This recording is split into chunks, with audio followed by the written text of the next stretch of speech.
नमस्कार, news Hunt में आपका स्वागत है। मैं वारिस मिर्जा। जी हाँ, आज हम बात कर रहे हैं बिहार के मुख्यमंत्री नीतीश कुमार की। नीतीश कुमार के लिए इस वक्त एक तरफ खाई है तो एक तरफ कुआं। आरजेडी उन्हें मुंह नहीं लगा रही और एनडीए ने उनके लिए रास्ते बंद कर रखे हैं।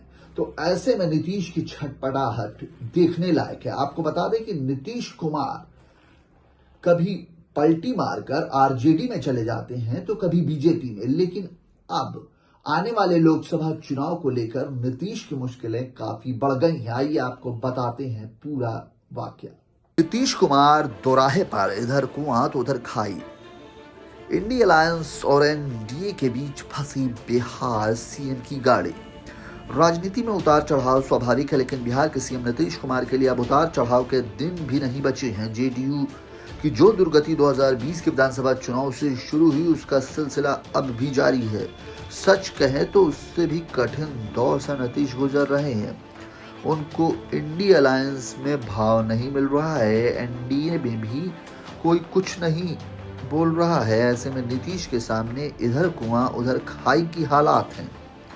बिहार के मुख्यमंत्री नीतीश कुमार अपने राजनीतिक जीवन के सबसे कठिन दौर से गुजर रहे हैं। अभी बीजेपी को कभी आरजेडी की गोद में बैठकर मुख्यमंत्री के पालने में बिखट के झूलते रहने वाले नीतीश कुमार के सामने विकट स्थिति पैदा हो गई है। इंडिया अलायंस में उनकी छीछालेदर जितनी हो रही है, वैसे दिन तो एनडीए के साथ वर्षों गुजारने पर भी उन्हें देखने को नहीं मिले थे।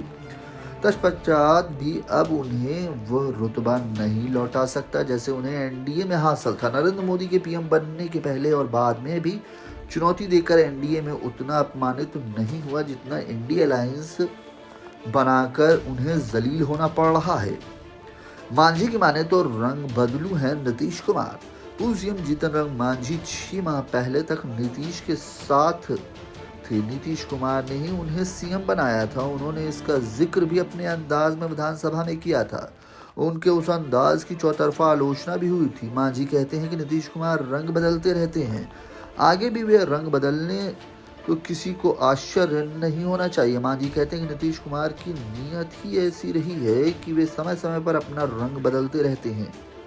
अभी जैसी परिस्थितियां उनके सामने है, ऐसा समझा जा सकता है कि आज उनकी ना आरजेडी में कोई पैठ रह गई है और ना ही एनडीए में वापसी का नैतिक साहस ही बचा है। उन्हें खुद नहीं समझ आ रहा है कि वे क्या करें। ऐसे में वे कोई भी कदम उठा सकते हैं।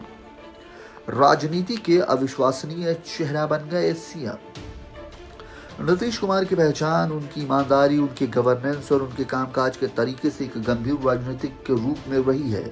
उन्हें गठबंधन चलाने का भी व्यापक अनुभव है, इसलिए 2005 से अब तक उनकी सियासत गठबंधन की ही रही है।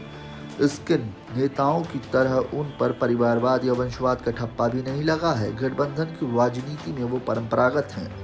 इसके बावजूद उनकी अपनी रणनीति के हिसाब से इधर उधर आते जाते रहना जब उनके लिए खतरनाक साबित हो रहा है, कभी एनडीए तो कभी महागठबंधन में उनकी आवाजाही अब उनके ही गले की हड्डी बन गई है। एनडीए में रहते बीजेपी नेता भी उनसे मिलते थे। सुशील कुमार मोदी तो शुरू से ही रिश्ता टूटने तक उनके डिप्टी सीएम रहे। इंडिया अलायंस में आने के बाद उन्हें जरूर इस बात का एहसास हो रहा होगा कि आरजेडी या कांग्रेस के नेता उन्हें घास भी नहीं डालते।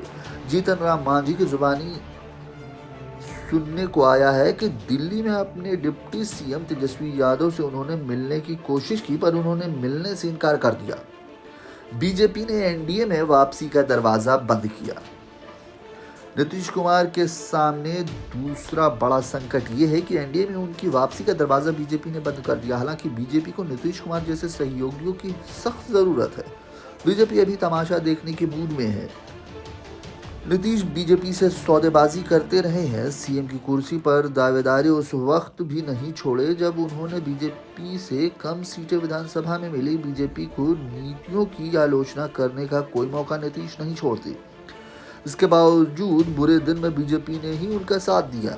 वो चाहे 2005 हो, 2017 हो, नीतीश ने उन्हें संकट से उबारने में बड़ी भूमिका निभाई। इसके बावजूद उन्होंने 2022 में बीजेपी का साथ छोड़ दिया और उसी के खिलाफ विपक्षी दलों की गिरोहबंदी शुरू कर दी। नीतीश के सामने सरेंडर के अलावा चारा नहीं।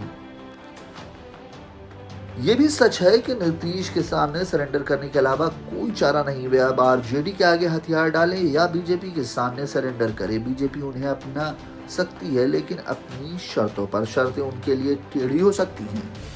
मसलन सीएम पद का मोह त्यागें। वर्ष 2019 की तरह सीटों पर बार्गेनिंग का तो सवाल ही नहीं उठता। इसके लिए बीजेपी इस बात का इंतजार करेगी कि उन्हें इंडिया अलायंस में कितनी सीटें मिलती है। नीतीश के सामने एक और संकट है, वो है पार्टी को टूट से बचाए रखना। इंडिया अलायंस में सीटें कम मिली तो जेडीयू में टूट का खतरा है। जेडीयू के कई सांसद नीतीश को ये बता चुके हैं कि एनडीए में उनकी जीत जितनी आसान थी, इंडिया अलायंस में उतनी ही मुश्किल होगी। आरजेडी की ओर से विधायकों को तोड़ने का खतरा अलग मंडरा रहा है। कुल मिलाकर नीतीश की हालत किंकर्तव्य विमूढ़ जैसी हो गई है। समझ नहीं पा रहे हैं कि उनका अगला कदम क्या होगा।